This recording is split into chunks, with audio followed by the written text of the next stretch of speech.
marami nga ang mga pasaherong stranded dito no sa Pasig, Palengke. Bawas kasi ang mga bumabiyahing jeep ngayong araw.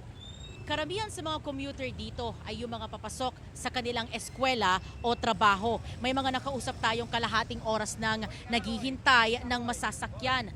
Unahan daw kasi ang mga pasahero tuwing may dadating na jeep.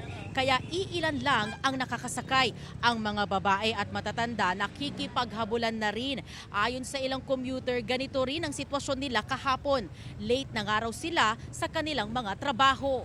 Ito yung sitwasyon ngayon. Ang mga biyahe dito sa kinatatayuan namin ay biyaheng Pasig patungong Marikina, Pateros, ilang municipality sa Rizal, pati Quiapo. Yung mga nakikita ninyong mga nag-aantay, no, ang inaantay niya ay Pasig, Quiapo na jeep. Ngayon yung mga dumadaan na jeep, karamihan ay puno na. Tapos ilang mga kababaihan at matatanda na rin. Yung talaga nakita natin na nakipaghabulan na rin, makasakay lang sila. May mga jeep na yung mga nakasabit higit sa isa, dalawa. May nakita tayo nagsisiksikan para lang sila ay makasakay, makalarga na at makapunta sa kanilang mga pupuntahan.